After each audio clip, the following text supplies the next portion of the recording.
Hello. So this is going to be a long video. It's my review of the Communist Manifesto. It's a very small book, hardly 50 pages. I think I read it hardly in 2 hours or something, I think. But it has given me a lot of thought. And to help me in this endeavor is my trusty PC screen.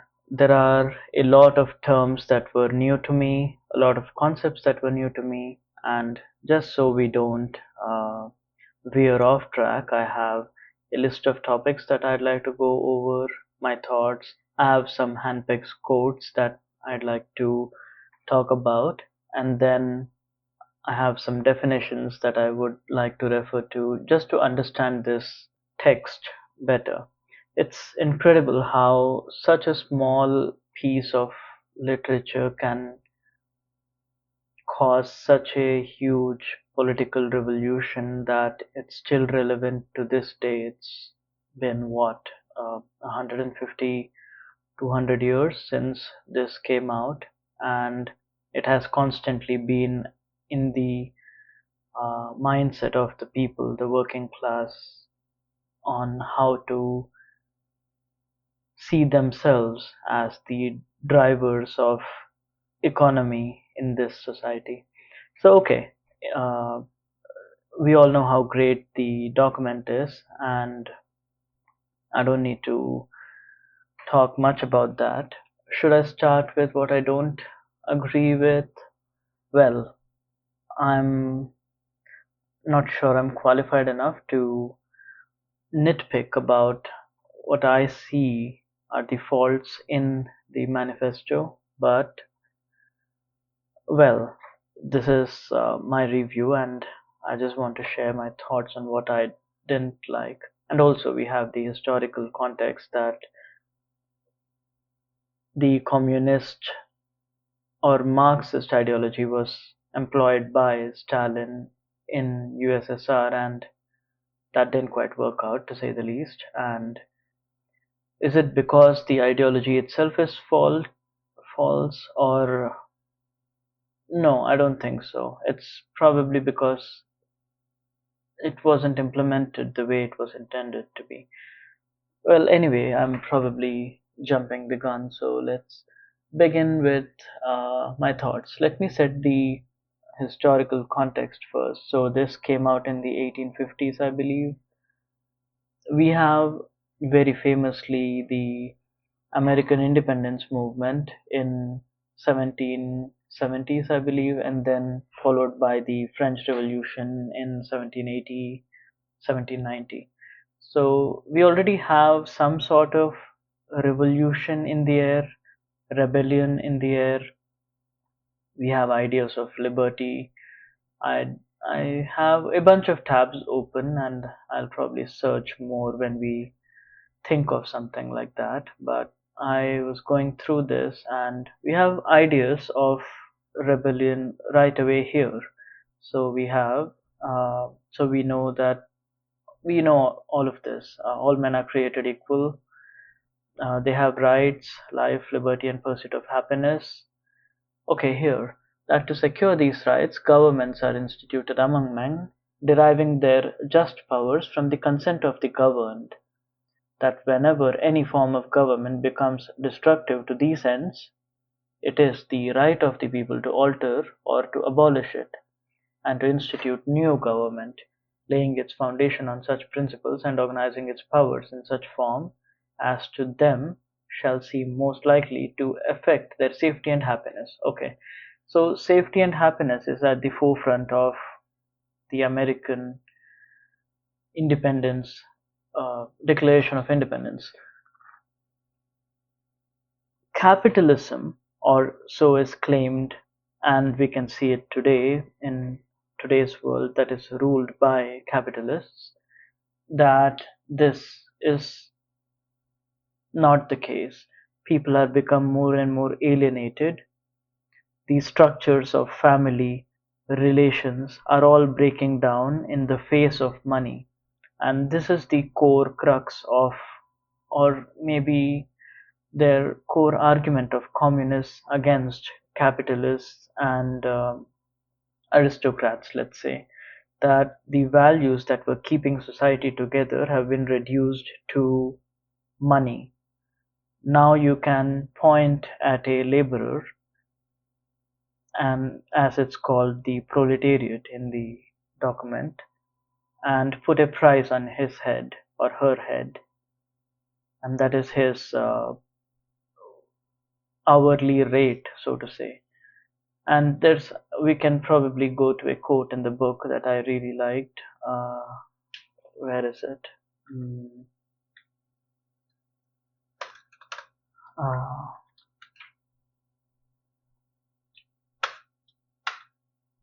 Here, the average price of wage labor is the minimum wage, and that is decided by the capitalists who drive production, who hire these people.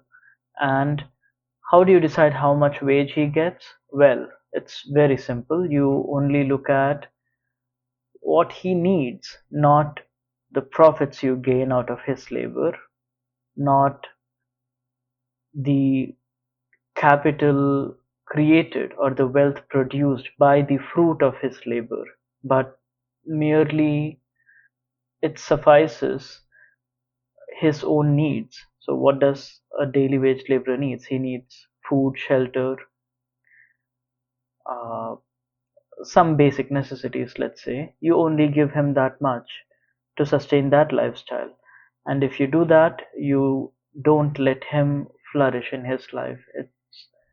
It's totally against what is espoused by the Declaration of Independence here. Do you really get to pursue happiness if you are paid a minimum wage? I don't think so.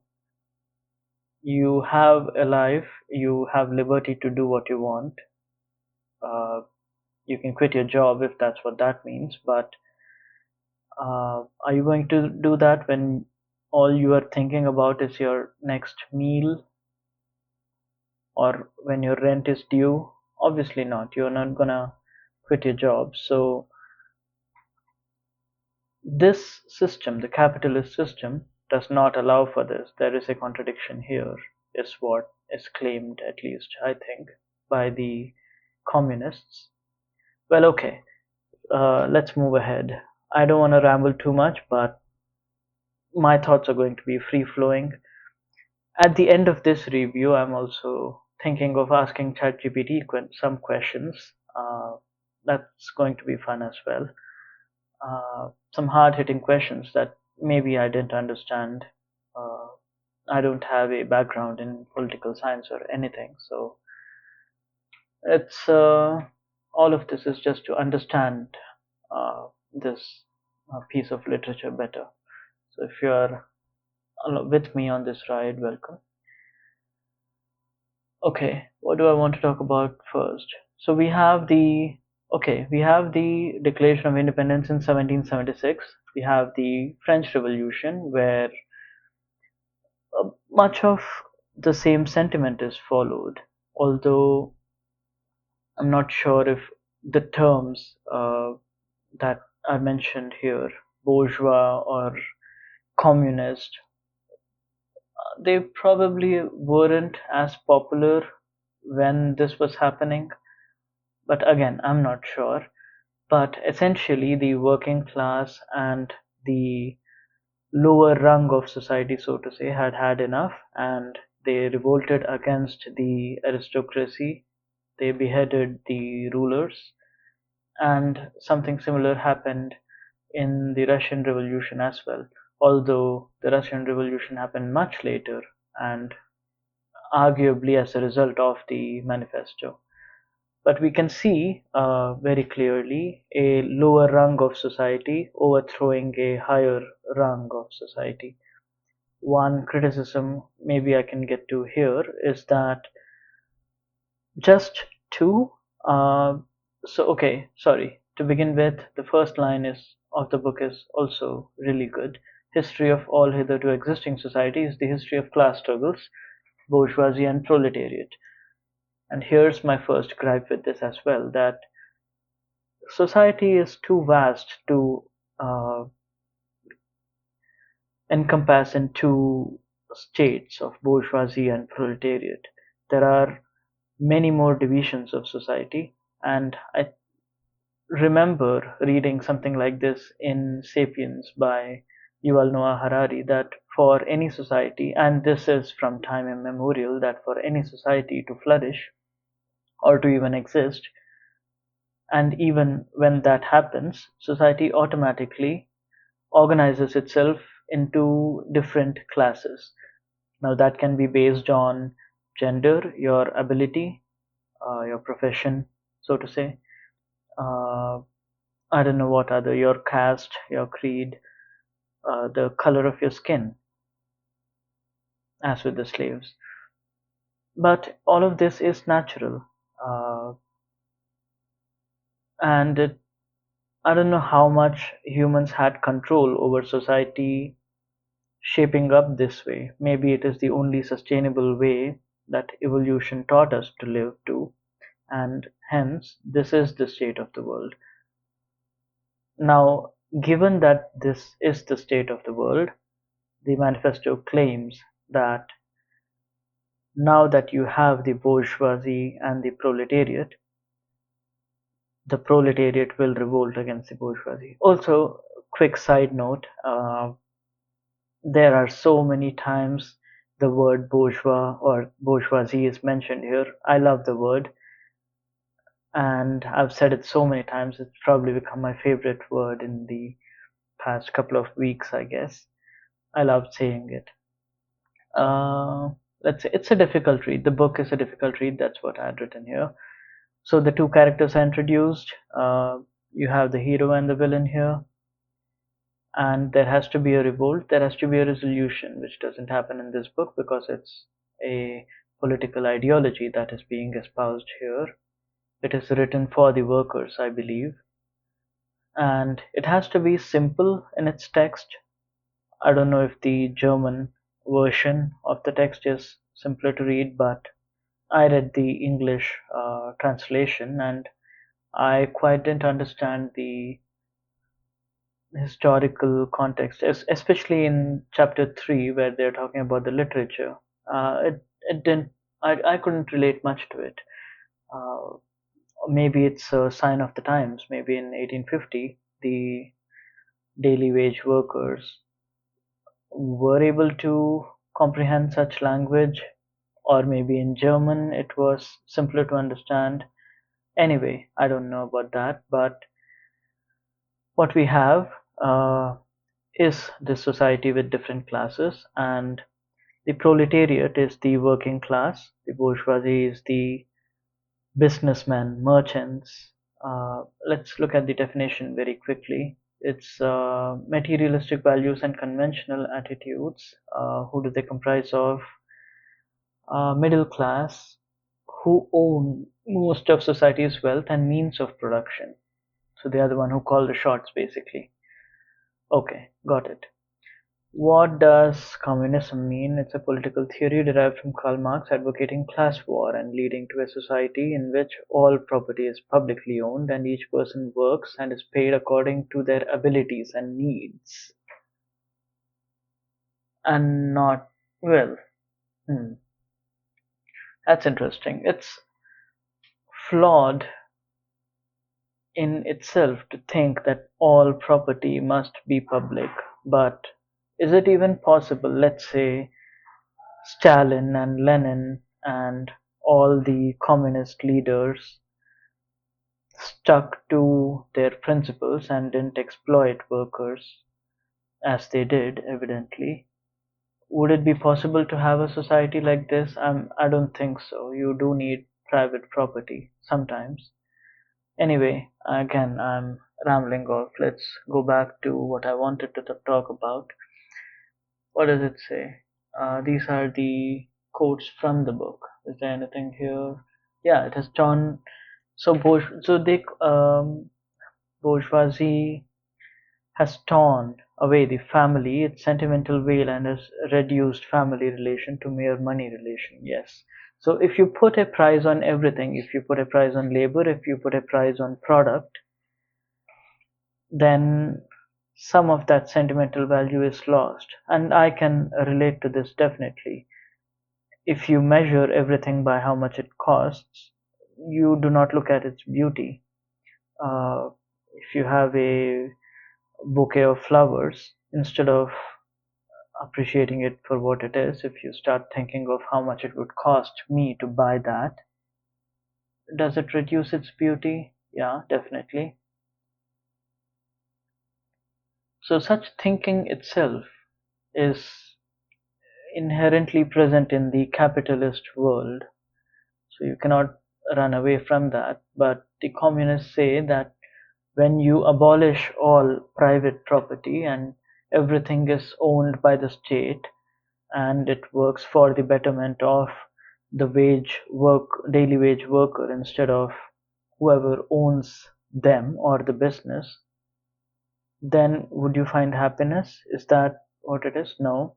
What is the goal of the communists? It is betterment of these laborers or the working class. That's a good goal to have. Does it lead to happiness is a different question. Maybe it does if you share profits of your work, or if you are, let's say, adequately compensated as to how much profit you bring in. Will you be more happy? Sure. But if you aren't as skilled, you definitely won't benefit. So, is it fair in a way to do this? Again, there are no right answers here, I believe. It's just a good point to keep in mind when looking at work or labor, or how you spend your time, let's say, and how much you value your time. Another very important question. Should you put a dollar value to your hours? Hmm. Again, another question to ponder over. Let's see what else we have. Organization of class, okay. Oh, one more thing that I wanted to point out, that there's somewhere here who created the villain. So the communists claim that their existence is because the bourgeois society is so corrupt, so self-serving, and that they only work to further their own cause, that caused for the lower rung of society to rebel.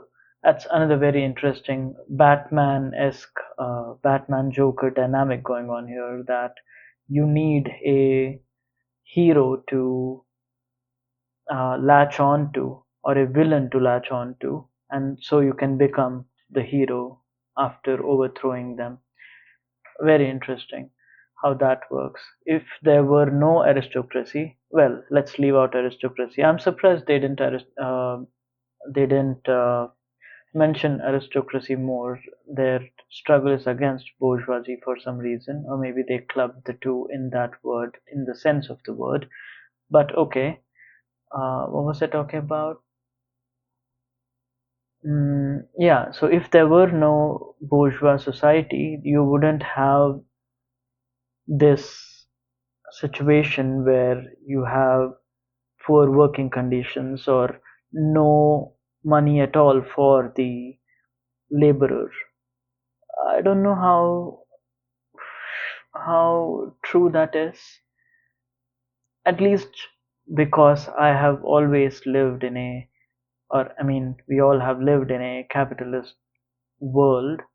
It's hard to imagine such a society where everything is publicly owned,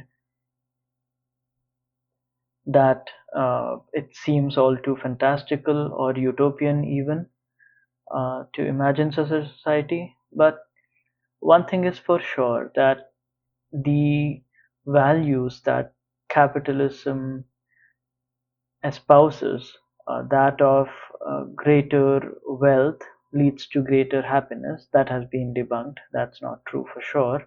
It only leads to uh, oligarchies and a few select people who got lucky by hook or crook, you can say, uh, they have all the wealth in the world and they decide, they call the shots. And that is what capitalism has led to.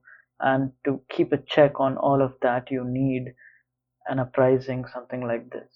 And it's commendable that, uh, again, all of this was done through secret societies at the time, I believe. But even to have such thoughts coming after the French Revolution and American independence is bold to say the least, but it's also a long time coming. If there were no Marx, it would have been someone else having the same ideas. But you were at the right time, right place at the right time, and you have the right sense to bring all of this together into such a concise and sweet little document that can be spread easily and the word can be got out to create a revolution. I definitely appreciate that aspect of it. And to think that even to this day, this document is extremely relevant. That's something. Talk about pieces of literature that last. This one is up there, definitely. Okay, I'll definitely come back to how it has progressed. I just want to see if I have anything else to talk about. Oh yeah, we have the Gilded Age in America. I think Oscar Wilde or someone like that. Oh no, not Oscar Wilde. Sorry, Mark Twain. Maybe he came up with that word or that phrase, where you have the Rockefellers, the Carnegies amassing wealth in America based on a purely capitalistic system, and that worked quite well for them. The workers maybe revolted at that time as well, but they were squashed. Again, not sure of the history in America for this purpose here, but during the Gilded Age, we have so many people. And this, sorry, the Gilded Age, I should be clear, happened after the Communist Manifesto. How is that possible? I know that when this document was circulated in the beginning, not many people took it that seriously, not at least until the fall of uh, Russian aristocrats and Stalin taking power, or Lenin, whoever was the first one, because that was based on Marxist ideology. But even before that, it must have been incredible that you have this document that calls for unity amongst workers to revolt against such capitalists, and you can have the Gilded Age going on at the same time. It's crazy to me. Is it, do words really have only that much power in America? Or how did it happen in Russia that you have an entire overthrow of the aristocracy, and in other places as well? Let's say Germany, you have, I think, the February Revolution is what that's called, I think. You have so much rebellion in the air in Europe, and at the same time, you have in America the Gilded Age. It's hard to believe that did happen, but it's history, and we cannot. It's not a opinion. It's what happened. I find it interesting that that's how it went. It really questions the power of words and how different classes of society perceive it. Okay, what else do we have? Mm, I also wanted to talk about Ayn Rand as well. You have, I think, probably in mid 1950s or 19 is when that book came out, right? Atlas Shrugged, if I remember correctly, which is the book I'm planning to read next, but that espouses objectivism. And to put it concisely, already read the book, but okay, sorry, just to be clear, I've already read the book. I'm going to read just the 50 or 100-page speech by John Galt in the end, which is the crux of the book. The rest of it is just fluff surrounding it. But the core message of the book is that you take all the people who create this wealth, you create a society just out of them. So just take the bourgeois society, cut them out of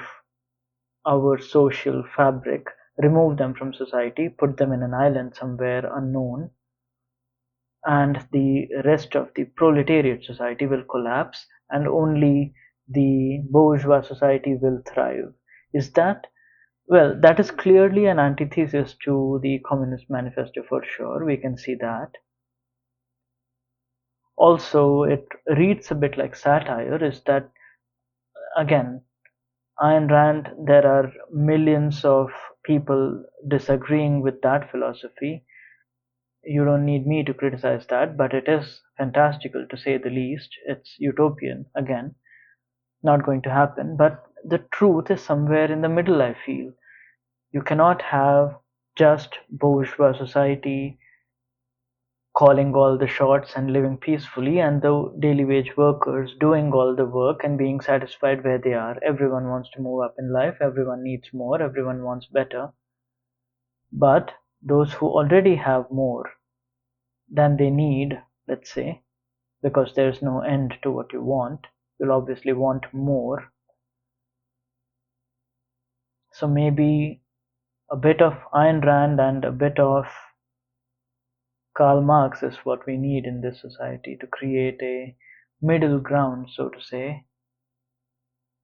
At least that will avoid revolution and mutiny and death and wars, so to say, and so on. But will it lead to happiness is again a question that is difficult to answer. Capitalism didn't lead to happiness, neither did socialism, and neither did communism. So, what is the answer? Probably the answer is that happiness is very individualistic, so to say. You cannot expect it from a system of government. It's something, it's your own personal journey that you take. You can land anywhere on the political spectrum. I would guess that if I wanted to be happy, I would land somewhere in the middle and hope for the best. But okay, again, I'm rambling off. Let's see what else we have. Mm, oh, yeah, okay. Animal Farm Power Corrupts was basically saying that, okay, again, Orwell, known critic of communism and socialism, and Soviet Russia more so than the ideals per se, I would assume. But we have a society that gives power to Stalin or Lenin, and you expect them not to exploit that power even though they ran for office on communist ideas, Marxist ideology. You even, let's say they had the best of intentions, let's say, and that might as well be the case that Stalin, when he took power, he had the best of intentions in his mind and wanted to follow the Communist Manifesto to the T. You have the overthrow of the bourgeois society. You do all of that. I don't know if they abolished private property. Well, they had their own castles or government buildings, so to say. You have no freedom in the press, so you cannot express yourself. That's one strike against liberalism there. But well, the point remains that if you give too much power to one single person, then it will corrupt. Power corrupts, and absolute power will corrupt absolutely. So maybe again, all of this is utopian, and we do need to find a middle ground to remain on our pursuit of happiness, so to say. Okay, let's see what else we have. Abolition of property, progressive income tax, something that we still discuss and complain about. Centralization of communication, transport, credit production. Again, something that has happened in today's society, which I find it very commendable, and at least in part, uh, the credit should go to the communists for this. You have transport or public transport, so to say, public banks, public industry. If you had let all communists do all the work, then you wouldn't have such a society where even today part of transport is owned by the public sector and part of, I don't know, industry is owned by the public sector. You have regulations that come in from the government, and you have capitalists trying to push the boundaries of that regulation. You do need to have a balance, and a struggle between the two will always continue. There is no ideal society, so to say. All right. Yeah, I think I briefly touched upon the potential issues of generalizing, that you cannot call everyone bourgeois and everyone communist. There are degrees.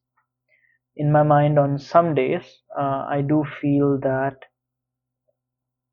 I shouldn't focus too much on money. I shouldn't focus too much on my hourly pay rate.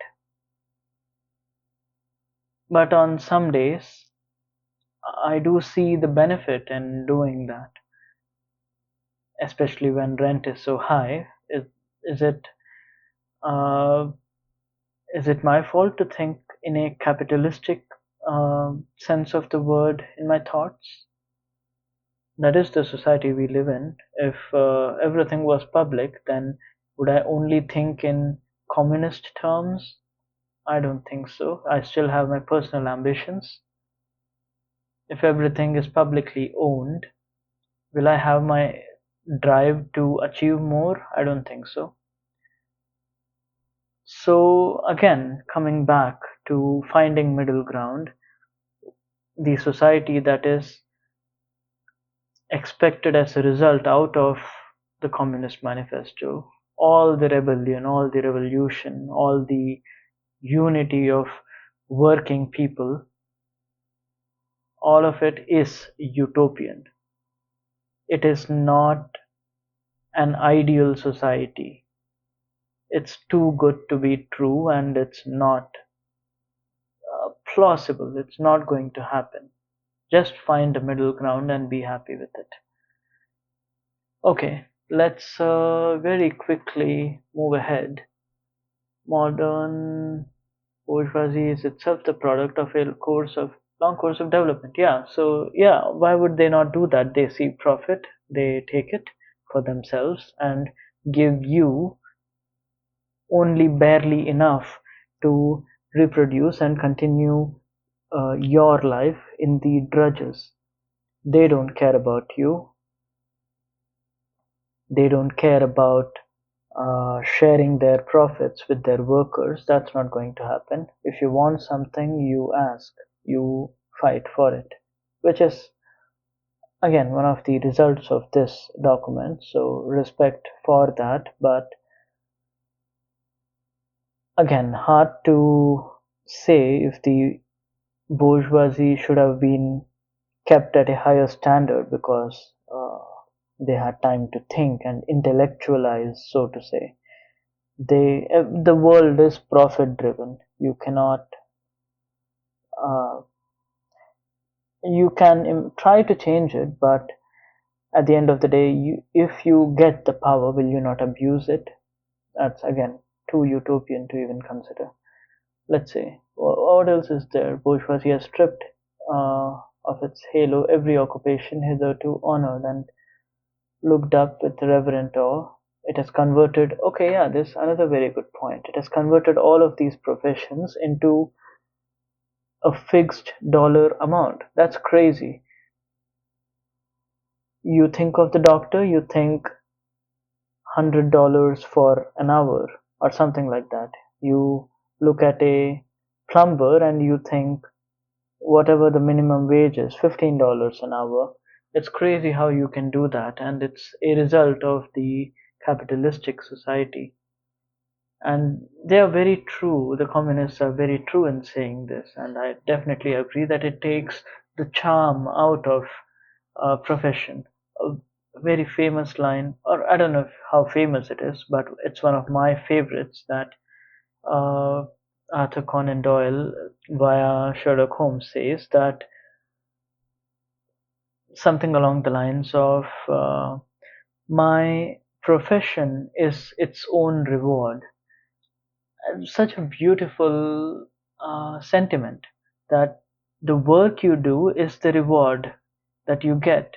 The joy you get out of doing that work is the reward that you expect, not the monetary compensation you receive for it. It's a beautiful thought that somehow is lost in all of this mess. Okay, what else do we have? Organization of proletarians into a class, consequently into a political party. Okay, you want to unionize, that's fine. Continually being upset again by competition between workers themselves. Yeah, they're tired of their current situation and they want to revolt. Makes sense to me. Uh, National struggle. Okay, again, yeah, it's very interesting how they call upon different nations, and they address it in the last chapter, in chapter 4, how socialists and little communists and other parties tried to do the same thing and how they failed. Very interesting how they again give a message to Poland, give a message to Germany. I think somewhere in there they mention, it was probably in the third chapter, where they say that the Germans didn't have the same struggle that the French did, and so even though French literature, they went through this French Revolution, and the ideas of socialism also uh, percolated into German society, but because Germany didn't have that struggle, the socialist struggle, you have a fake socialism, so to say. And from at least what I got out of it is that the Germans stole socialism from the French without having to go through all the tough times, without the guillotines. Uh, wow, that's a bold thought if that's what was meant by it. But maybe I'm misinterpreting it, and maybe I didn't pay much attention in history class or in this document. But I doubt it. They call it, well, the true socialism is in quotes, so it begs the question. But anyway, let's move on. What else did I want to talk about? Uh, oh, yes, the slave is sold once and for all. The proletarian has to sell himself by the day and by the hour. This is, I think, from what was it called? It was one of the epilogues of the Communist Manifesto. I think faith uh, in the communism, something like that. It was a question and answer session with Engels, the other guy, along with Karl Marx, who wrote this, and he mentions this very particular quote. And I was reading it to understand this document better. And in the Q&A, somebody asked, or let's say uh, or maybe he himself framed the question in such a way that how do you differentiate the uh, daily wage worker by the slave, which was again very prominent in uh, America at the time with the American Civil War going on. And again, it came into uh, a much scrutiny with Abraham Lincoln. But okay, we have, how do you differ from that? So basically, the answer is that you buy a slave for a particular price and you can make him do whatever you want for however long you want, and more or less up until he dies of exhaustion, let's say. But here you put a single price for every hour the proletarian works. Are you claiming that that is worse than slavery? I'm not sure what the uh, message you were trying to give us with this was, Engels, maybe explain yourself better, but are you claiming that slavery is better or worse than this? And is there a right answer to that question? Again, probably slavery was much worse. At least the daily wage worker isn't tortured, not in the classical sense of the word torture, at least. Is that better? Dicey territory. I don't want to go there. Okay, let's move on. Is there anything else that I wanted to talk about? Its own. There's another beautiful sentence. What the bourgeoisie therefore produces, above all, are its own gravediggers. Its fall and the victory of the proletariat are equally inevitable. So, an inevitable revolution is what they claim. Very interesting. The immediate aim is same as the other proletarian parties: formation of proletariat into a class, overthrow of bourgeois supremacy, conquest of political power. I think there is somewhere where they mention few rules. Where did that go? Abolition of property, progressive income tax. I think we went over this. Centralization of communication. Yeah. Okay. Let's very quickly go through some other tabs that I open and see if I missed something, and we can probably move to ChatGPT questions and end this already long review. What was I? Okay, yeah, ubiquity. Yeah, Russians really loved this particular idea, and I briefly wanted to talk about the fall of USSR. Although the reason for what caused the collapse is economic stagnation and overextension of the military. Let's forget the military for a bit now. Economic stagnation. So you followed all the principles, at least uh, in ideology and in government, you held these truths, the communist truths, so to say, to be self evident. And are you telling me that that led to economic stagnation? Why is that? You didn't bring in profit because everything was state owned, so to say, but that again became concentrated in the hands of a few. So there is no escaping capitalistic uh, agenda and capitalistic world. When especially the entire world is moving in that direction, you cannot have a society isolated from that world, is one way to look at it, I guess. Russia has to import goods, let's say, and it has to pay a price for that. And unless the whole world agrees to follow your ideal Marxist society rules, then economic stagnation was more or less inevitable, as they call it. And that fell, thus fell Caesar. Let's move on. Why was I here? Never mind. Let's ask ChatGPT some spicy questions. Uh, is communism good? Let's see. Depends on one's perspective. Arguments in favor are equality, elimination of exploitation, social welfare, focus on communal well being. Very nice. Arguments against it: authoritarianism, economic inefficiency, suppression of individual freedoms. You don't have individual freedom. That's what I said. Although you can take it as personally as you want. Imagine yourself as an individual. Would you want to share profits that you made out of your work? No, of course not. You want to share the pain for sure. So maybe you just want the good parts out of communism and not the bad parts. And again, you only want the good parts out of capitalism and not the bad parts. That's a very interesting look at human psyche as well, I guess. You only want the good without the bad.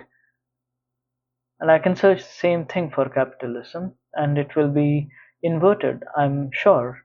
Is capitalism good? Well, you can have this argument that are against communism are in favor of capitalism.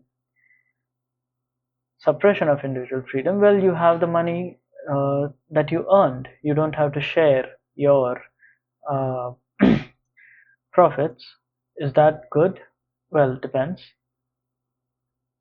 Again, it's an idea that you should always keep in mind, and that's what it matters. Okay, why did communism fail in USSR, let's say?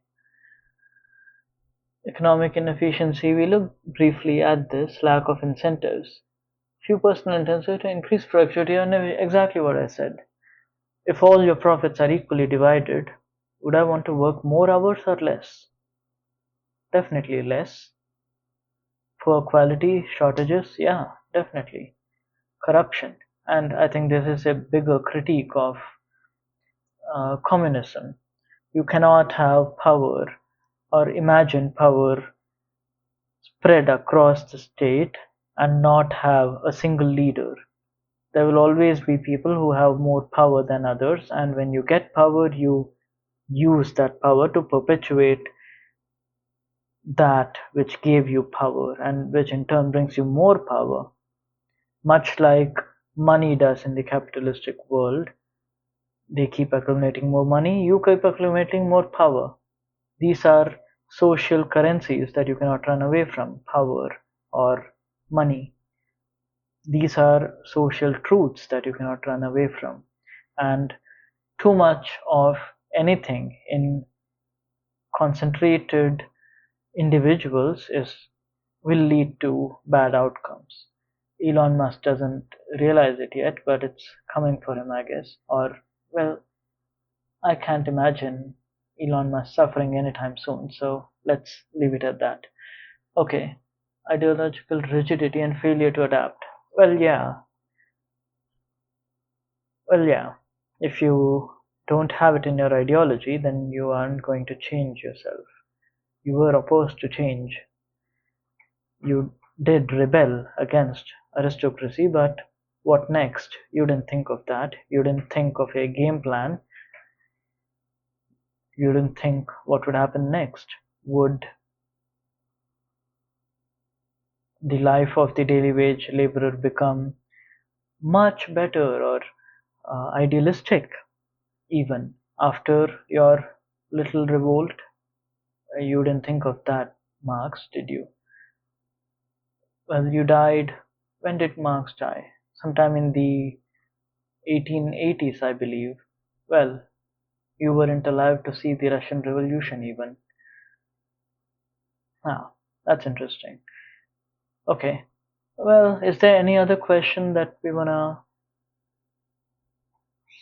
ask it? Was the Communist Manifesto revolutionary? Well, it was, we know that. Hmm. Critique of capitalism, class struggle, call for revolution, overthrow of bourgeoisie, proletarian revolution, vision of classless society, impact on political movements. This is what I wanted. Most notably in Russia, we definitely thought of this and mentioned this. And later in China, Cuba, and other nations. Probably that's why I had his page open. I was probably reading about this. But anyway, communist China. Very interesting. That's another extreme society, and there is no personal freedom. You cannot speak against the CCP. Very interesting. Definitely didn't lead to any good in China, but they are the leaders in world market today. Anyway, I definitely wanted to end on this, but now that I have a new, well, not a new thought, but I just wanted to see what are our lessons from uh, Communist Manifesto. Well, we know the lessons. How can we apply it today is what I wanted to talk about. We have daily wage workers today, people working on minimum wage, $15 an hour, let's say, how can you in your daily life use the Communist Manifesto? Relevance of Communist Manifesto today. Let's see what it says. I wanted to give my thoughts as well. Uh, oh, someone said $15 here. Fight for $15. Raise awareness of wealth concentration. What's this?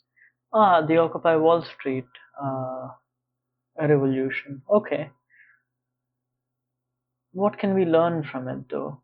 That never to give too much power to the upper class of society, and always, well, I'm not reading it from here, but we can say that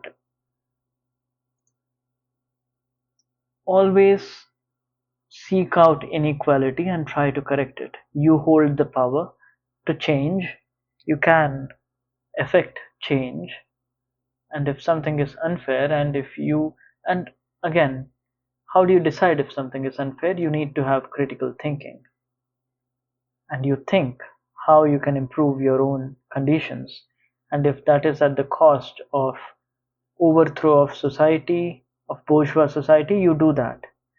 But if it's at a cost of, let's say, a strongly worded email to your manager, you do that if that's what is your particular case.